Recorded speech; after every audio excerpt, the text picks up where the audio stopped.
L'année 2023 a été une fois de plus riche en activités pour la Fédération des chasseurs des Pyrénées-Atlantiques. Voici en quelques séquences choisies l'essentiel des sujets qui ont mobilisé ses équipes, ses salariés et ses élus. Pour vivre heureux, il est de moins en moins possible de vivre caché, et la chasse n'y fait pas exception. En 2023, nous avons concrétisé un dossier essentiel pour le présent et pour l'avenir de la chasse, avec l'embauche d'une chargée de communication, comme nous vous l'avions annoncé il y a un an. C'est Emilia Berville qui a été retenue après 2 entretiens en emploi mutualisé avec nos voisins des Landes. Emilia a débuté sa mission le 1er septembre dernier. Elle nous a permis en quelques semaines seulement de gagner en visibilité et en fluidité d'échange avec nos adhérents comme avec le grand public. Et ce, via les réseaux sociaux, les contacts médias, la réorganisation du site internet ou encore la publication de newsletters en format vidéo. Son travail, son sens du contact ont été très vite appréciés des chasseurs et de nombreux projets remplissent déjà son agenda pour les mois à venir. Dans notre société, la communication occupe une place essentielle, et ce, particulièrement pour une activité comme la chasse, qui fait l'objet de multiples attaques qu'elle ne peut plus ignorer et auxquelles elle se doit de répondre avec précision et professionnalisme. Car communiquer est un métier à part entière. Mais communiquer, ce n'est pas seulement répondre aux attaques, c'est avant tout et surtout parler de chasse, de chasseurs et de tout le travail qui font le quotidien de notre activité en faveur des espèces et des milieux. Faire, c'est bien, mais faire savoir, c'est essentiel. Et Emilia s'y emploie chaque jour, depuis son arrivée, avec un bel enthousiasme et avec déjà de belles réussites. En 2023, nous avons bien sûr poursuivi nos missions de formation des chasseurs, et notamment en matière de sécurité, qui reste pour nous la priorité absolue. Un peu plus de 400 candidats se sont présentés en un an à l'examen du permis de chasse. Avec un taux de réussite à l'examen de 80%, notre département se classe une nouvelle fois sur le podium national. Cet excellent résultat est avant tout dû à la qualité de notre formation des candidats, à laquelle prennent part plusieurs chasseurs bénévoles que nous sollicitons régulièrement en renfort de nos techniciens. Nous tenons à remercier chaleureusement ces quelques formateurs pour leur engagement au service du renouvellement des générations et de la sécurité de la chasse. Si d'autres chasseurs souhaitent donner un peu de leur temps pour former de futurs permis, ils sont bien sûr les bienvenus et nous les intégrerons avec plaisir dans nos équipes. Mais la formation ne s'arrête pas avec l'obtention du permis de chasser. Et elle se poursuit sous diverses formes au cours de la vie du chasseur. C'est ainsi que 1722 chasseurs ont suivi la formation obligatoire de remise à niveau décennale, un chiffre largement dans les objectifs que nous étions fixés lors du démarrage de ces formations en 2021. Rappelons que cette formation doit à terme être suivie par tous les chasseurs, afin de pouvoir renouveler la validation annuelle de leur permis. Toujours au chapitre de la sécurité, notre leitmotiv, 185 chasseurs ont participé l'an dernier à la formation chef de battue, afin d'être en mesure d'organiser leurs actions de chasse collective avec un maximum de sécurité.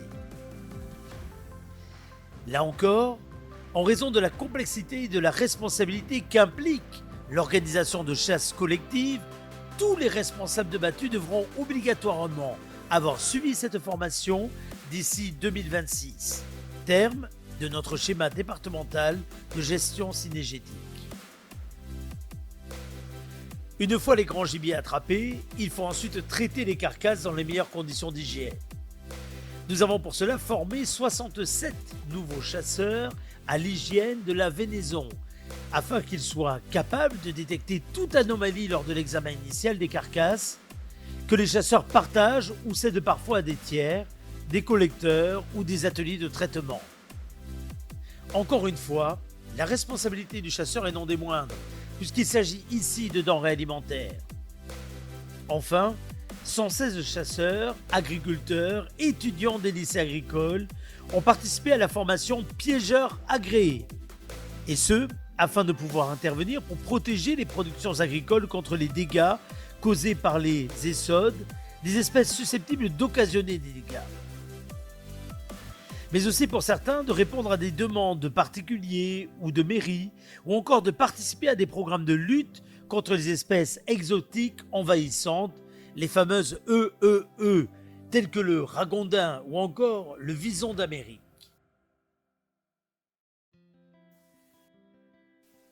Des piégeurs, il en a justement été question lorsque nous avons proposé, avec l'association des piégeurs des Pays de l'Adour, de mettre en place une campagne de piégeage de visons d'Amérique.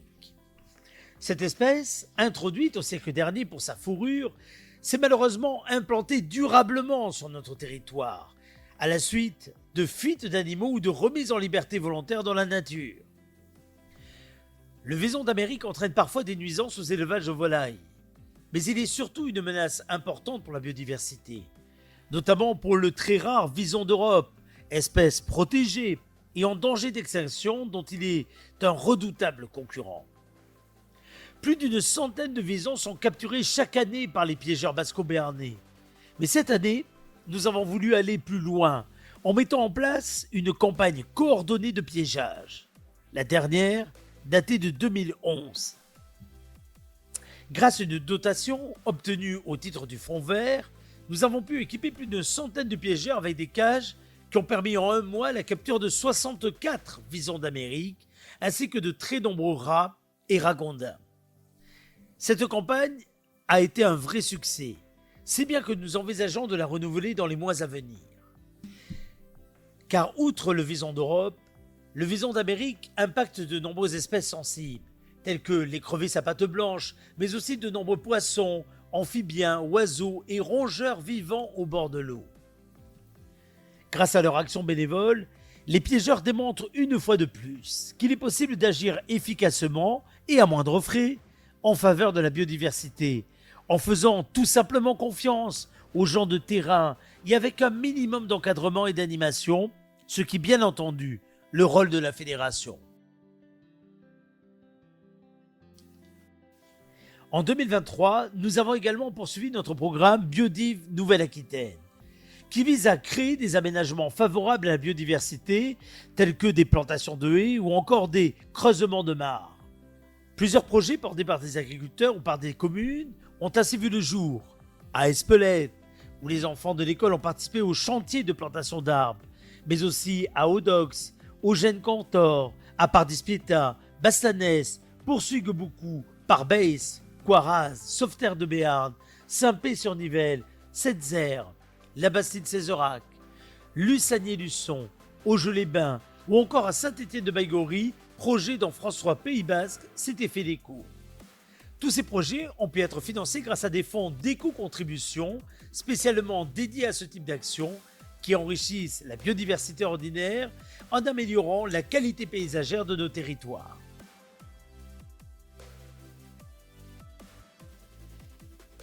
Après quelques années d'interruption liées au Covid, nous avons décidé de renouveler l'opération Un dimanche à la chasse. Celle-ci consiste à convier le temps d'une journée des non-chasseurs à participer à un temps d'immersion auprès de chasseurs locaux. Plusieurs initiatives de ce type ont connu un joli succès, comme à la Bastide-Clérance au Pays Basque ou à Luc de Béarn, avec une quinzaine de personnes de tout âge qui ont été accueillies pour le café du matin avant d'assister de l'intérieur à la préparation d'une battue au chevreuil, puis de partir suivre les chasseurs pour mieux comprendre sur le terrain comment une chasse de ce type s'organisait. La matinée de chasse ne pouvait s'achever sans un moment convivial autour d'un excellent repas à base de gibier servi à la maison de la chasse du village. Tous les participants à cette journée ont appris bien plus qu'ils ne l'imaginaient. Ils ont surtout été rassurés et surpris par la rigueur de l'organisation en matière de sécurité. Un dimanche à la chasse est un excellent vecteur de communication pour expliquer aux non-chasseurs comment se pratique et comment s'organise la chasse, et c'est surtout une façon très concrète de chasser les idées reçues. La nature, nous y chassons, mais avant tout, nous y vivons, et ce, toute l'année. C'est pour cela que nous l'aimons tant. C'est donc très naturellement que nous avons souhaité nous associer cette année à l'opération J'aime la nature propre, lancée pour la première fois au niveau national par la Fédération national des chasseurs. J'aime la nature propre consiste à organiser le temps d'un week-end un ramassage collectif des déchets qui polluent nos chemins ruraux, nos forêts ou encore nos champs. Les chasseurs sont à la manœuvre, mais l'opération est ouverte à toute personne qui souhaite donner un peu de son temps pour faire quelque chose d'utile pour la nature. Pour cette première dans le département, plusieurs associations de chasse ont répondu présentes et nous les en remercions. C'était le cas à Combo, à Baïgori, à Hurt, où les chasseurs de l'association locale avaient convié les enfants de l'école à participer au ramassage des déchets dans la forêt communale. Une initiative saluée par la commune qui permet d'éduquer dès le plus jeune âge et avoir les bons gestes pour respecter la nature qui les entoure. Ce rendez-vous éco-citoyen, organisé par les chasseurs, aura de nouveaux lieux en 2025 pour une deuxième édition à laquelle nous vous attendons encore plus nombreuses et nombreux.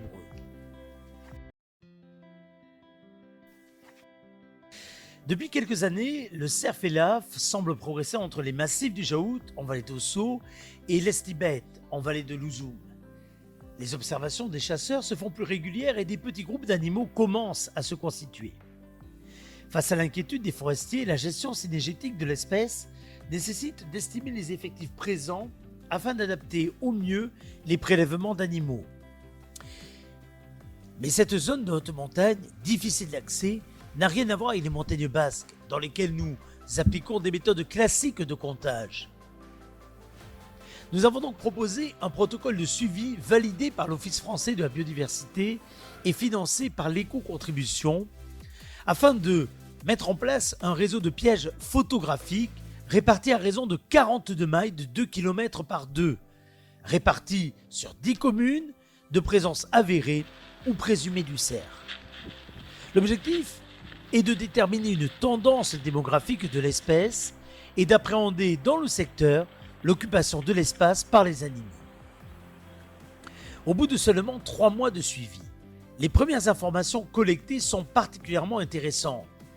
Nous avons constaté que certains secteurs sont bien plus fréquentés que d'autres pendant cette heure du massif, et ce, au fil des saisons. Et en plus du cerf, ce maillage de pièges photographiques, installé en accord avec les associations de chasse, nous gratifie parfois de quelques images magnifiques sur la vie sauvage des animaux de montagne. Il nous renseigne également sur quantité d'autres espèces, et notamment les mouflons, qui avaient été relâchés équipés de colliers en 2015 en vallée de Louzoum et qui sont désormais bien implantés dans ce secteur. En 2022, les chasseurs de montagne avaient subi l'attaque de l'association One Voice devant le tribunal administratif de Pau qui demandait l'arrêt de la chasse à la perdrix grise en montagne.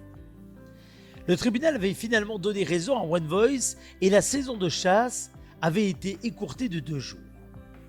En octobre dernier, One Voice a récidivé en demandant de nouveau l'annulation de l'arrêté préfectoral autorisant la chasse aux perdrix en montagne.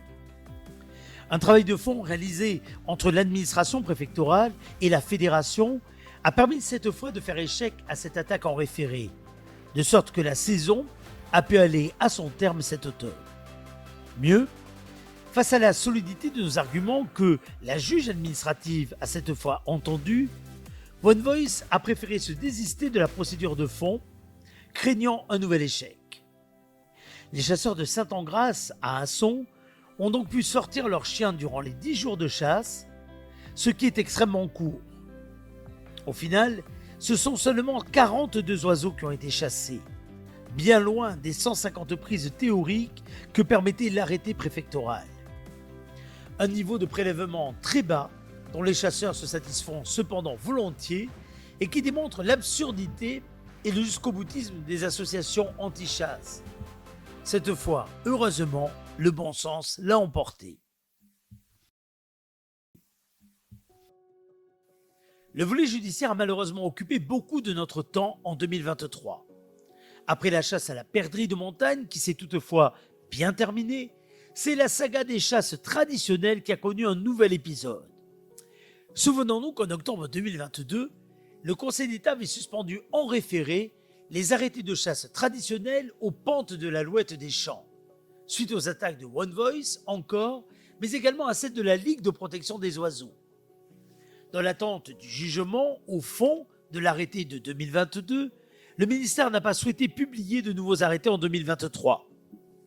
Toutefois, nous avons obtenu la mise en œuvre d'une expérimentation sous contrôle de l'État afin de vérifier en situation réelle si oui ou non cette technique de chasse dite traditionnelle était ou pas sélective, telle que l'exige la directive des oiseaux de 2009 et que contestent nos opposants.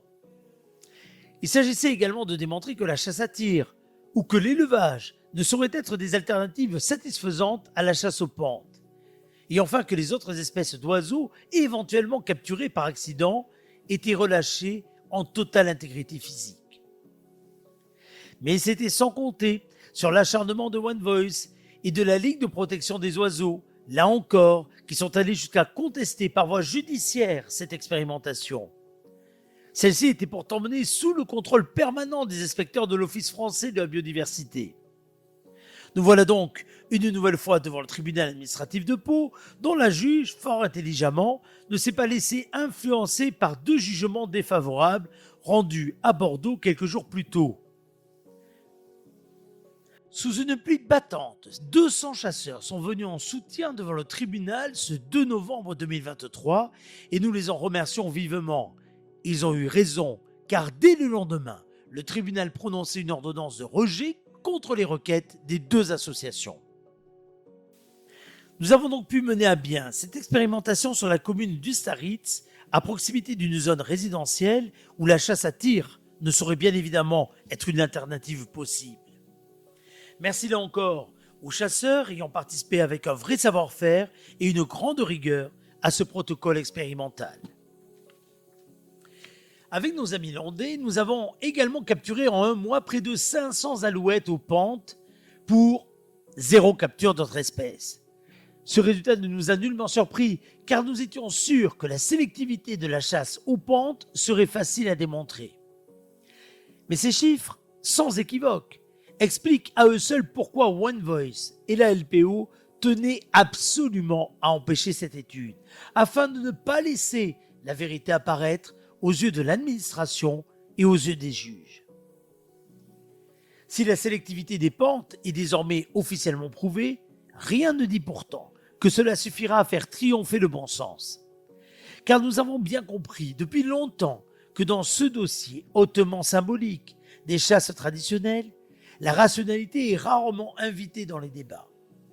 Nous restons donc pleinement mobilisés et combatifs car il est intolérable de laisser disparaître en mode de chasse sélectif, prélevant peu d'oiseaux, qui plus est sans armes et uniquement pour satisfaire des associations militantes anti-chasse qui de toute façon ne s'en satisferont nullement et continueront, quoi qu'il en soit, de mener un combat sans merci. Dernière minute, nous venons d'apprendre il y a quelques jours que l'audience allait se tenir devant le Conseil d'État pour statuer au fond sur les arrêtés suspendus en 2022. Cette audience a bien eu lieu le 4 avril dernier, malgré un mémoire en défense solidement préparé avec la FNC. Et malgré notre avocat, nous avons dû faire face à un rapporteur du ministère public expéditif qui a rendu ses conclusions en demandant la confirmation de l'annulation des arrêtés.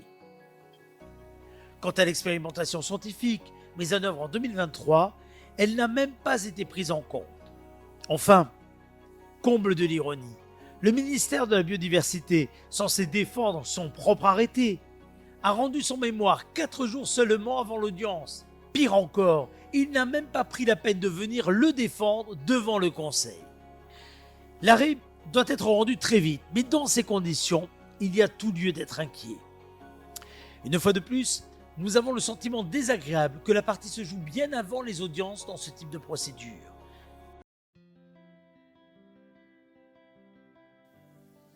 On nous l'avait annoncé il y a 1 an, elle est enfin sortie.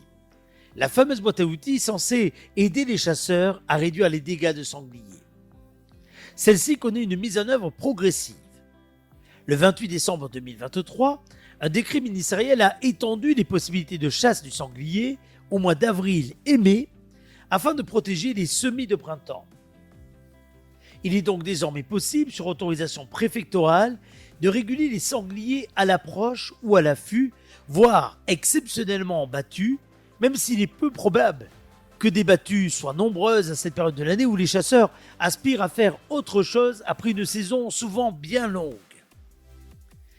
La pratique de l'égrainage dissuasif est également sanctuarisée. C'est une reconnaissance pour notre département qui le met en œuvre sous convention depuis 2006. Enfin, nous savons aujourd'hui que nous pourrons utiliser la chevrotine comme munition pour la chasse collective du sanglier dès la prochaine saison, même si les conditions exactes d'utilisation restent à préciser. Il s'agira bien d'une possibilité et en aucun cas d'une obligation.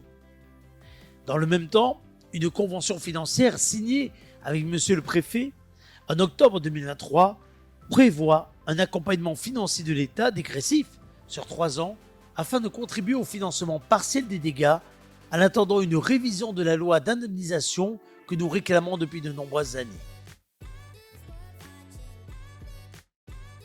De sangliers, il en a été encore question après une première intervention l'an passé à la gare SNCF de Pau, car ils sont revenus s'attaquer aux abords des voies ferrées. Ils font ainsi courir un risque aux trains qui entrent en gare. Les abords du stade d'eau vive, à proximité justement de la gare, confirment que ces animaux intelligents, opportunistes, apprennent à identifier les zones où ils ne sont pas dérangés. Il a donc fallu de nouveau intervenir et mettre en place du piégeage pour ces animaux fauteurs de troubles qu'il n'est pas possible de chasser à cet endroit. Une nouvelle capture a permis de régler le problème, mais déjà d'autres demandes de l'autre côté de la ville sont arrivées sur le bureau de la fédération. Dans les agglomérations de la côte basque également, les sangliers sont partout chez eux désormais. Et nous intervenons de plus en plus avec les chasseurs et les piégeurs locaux pour tenter d'apporter des solutions. Ce fut le cas à Bayonne, à Biarritz, mais également comme ici à Bidart, lors d'un reportage pour TF1 qui avait permis la capture de 6 sangliers en une seule fois. Il s'agit bien de piégeage. Nous ne sommes donc pas tout à fait à la chasse. Mais les hommes sont les mêmes, et surtout les bénévoles. C'est donc également l'image de la chasse qui est mise en valeur avec ce type d'action, car ces interventions sont tout sauf une partie de plaisir, et il s'agit uniquement d'apporter un service à la population en réglant des problèmes de dégâts urbains et en évitant des collisions routières dans des zones où la chasse classique ne peut être mise en œuvre. Comme l'an dernier, ces sangliers ont été offerts à la Banque alimentaire de Bayonne, après avoir été découpés et mis sous vide par la société Piragena d'Arzac, située au cœur du consortium du jambon de Bayonne. Une opération semblable a eu lieu en Béarn, en faveur de la Banque alimentaire de Pau, et ce sont cette fois plusieurs chevreuils et sangliers qui ont été offerts par les associations de chasse et collectés par les établissements Gougy.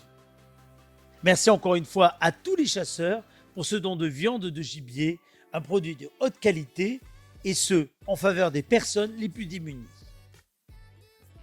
Grâce à l'embauche de Luc Tillard, notre animateur nature, depuis le 1er janvier 2023, nous avons pu reprendre nos animations à un rythme régulier.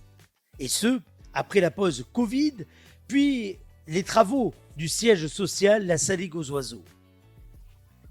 Au cours de l'année écoulée, 800 scolaires ont bénéficié de nos interventions en matière d'éducation à la nature, que ce soit dans ou autour de leurs écoles, mais également sur notre site de la Saligue, où nous les accueillons pour leur faire découvrir la richesse, l'importance des zones humides.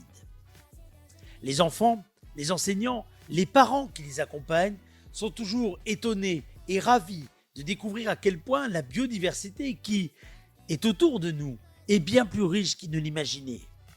Il faut remercier également les associations qui jouent le jeu en participant aux frais de transport de leur école jusqu'à la Saligue. D'autres animations occupent Luc Tillard au fil des saisons. Certaines sont réalisées en partenariat avec le département ou des associations telles que le CPIE ou les chalets d'Irati. Citons entre autres l'agenda nature du département ou bien les soirées Bram du Cerf organisées à l'automne en Haute-Soule. Il y a également la participation chaque été à la journée Irati dévoile ses merveilles qui attire les touristes de passage et permet là encore aux chasseurs de parler nature avec le grand public.